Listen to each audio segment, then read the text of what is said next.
That moderate was Abraham Lincoln, and this time it was on a moderate platform. And the biggest supporters of the Republican Party were no longer abolitionists, they were those free market economists, those free radical economists, the free soilers. What's happened here is a group of Union soldiers manning an outpost from a previous battle. And the Confederates are on the way back. Now, when the war broke out, the Confederates had pretty much nothing.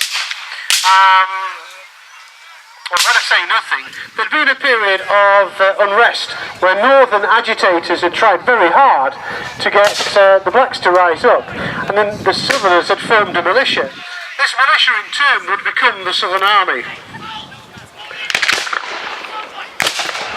The Northern Army was the original army of the United States. It wasn't a very big affair, but it wasn't a very tried affair either.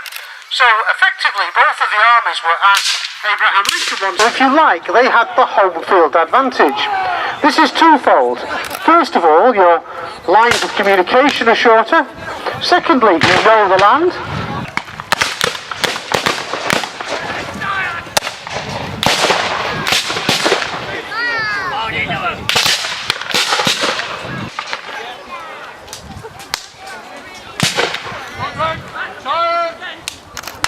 Now, when the war broke out, all the manuals still pretty much were running on Napoleonic drills. You ran 50 yards and you shot the opponents. The weapons weren't accurate much beyond 50 yards, and that was no problem.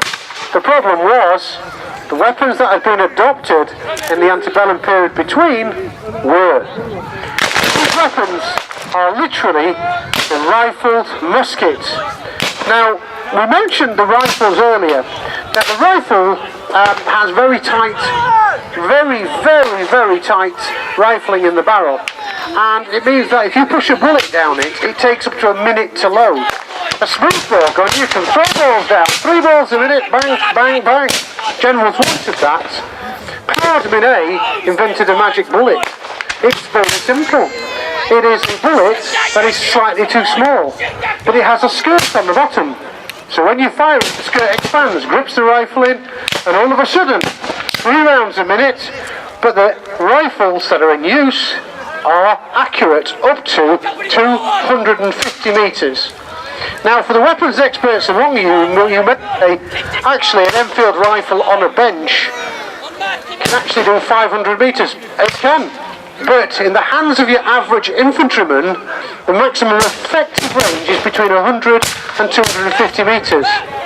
So if you're going to march up to somebody, with the defender.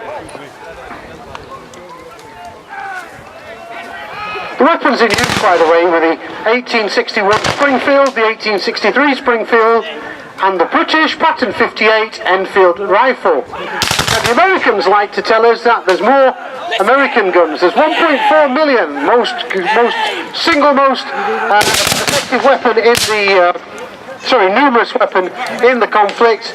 Not true. There's 700,000 subsonically like a big pistol round, rather than like a modern rifle bullet. So when it hits somebody, like it hits them in the arm or the leg, the bullet begins to expand and flatten as it goes in, and because it's travelling so slow, it's got time to do so. By the time it hits a bone or something, it shatters into millions of pieces and tears your arm or leg off. This explains why there's so many amputations, because the only way they can save you is to actually chop your leg off and take off the blood vessels. The only way they can save you. If you're hit in the chest or the head, there's very little they can do for you.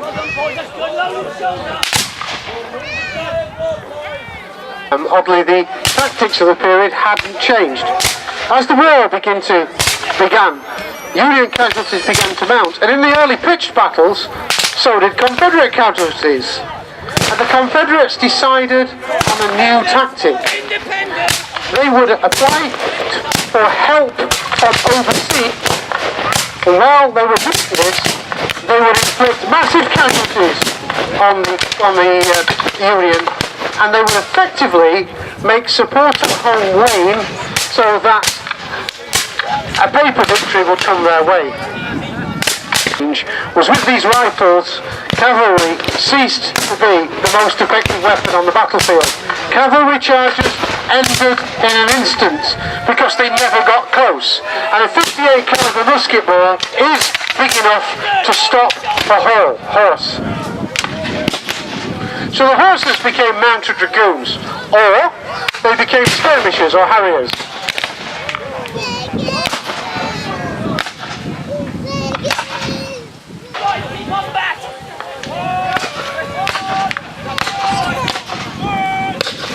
It's very obvious to most observers which are Union troops. They're dressed in blue. Infantry, that was light blue. At the beginning of the war, the cadet uniform was grey. The Confederates didn't have a uniform, so some of them stayed in regular uniforms and some of them dressed in cadet uniforms. The problem was the Union Army cadet uniforms were grey and the Union Army was dressed in blue, and it was brown. It was a lovely deep chestnut brown, like the colour of a rifle stock. And they made these out of a new material. It's a mixture of cotton and wool, and it's called jean cloth. And they dyed these brown, but they were all homemade dyes, and they fade, which is why all of these troops that you see are this really sort of light beigey colour. That's what they faded to, and it's known as butternut. And you might think they're all dressed in different colours of butternut. Well, they are, because the dyes would have been different. The jackets didn't for war than the entire Confederacy. So a disparity occurred. Not just that, but the North had the whole Navy, and it had blockaded the South. So the South could not get supplies from outside. Not just that, but the North, the industry had expanded. So if you're a Northern infantryman, you get some useful things to fight with, like ammunition and guns and new shoes and uniforms every year and food and provision. You even get paid. If you're a Southern infantryman, life's a bit harder. Ammunition's not guaranteed. You need the butternut. And sometimes also the states, the individual states, made their own uniform. Don't forget, the Southerners were fighting for states' rights. The governor of Texas made a lot of uniforms. And the president of the South said, can we have somebody? Went, no, never mind. Hang on a minute, I'm not giving them to you, because we're fighting the North so that we don't have to do as the president says.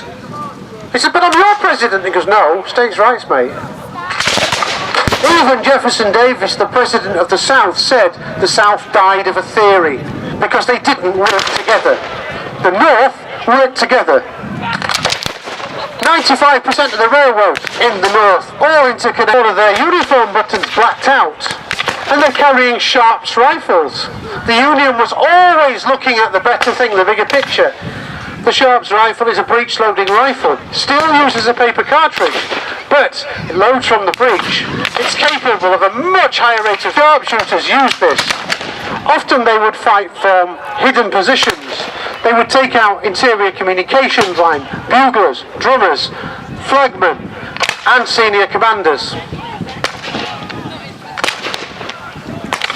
During the war, commanders actually stopped dressing like commanders, just as they did in the First War.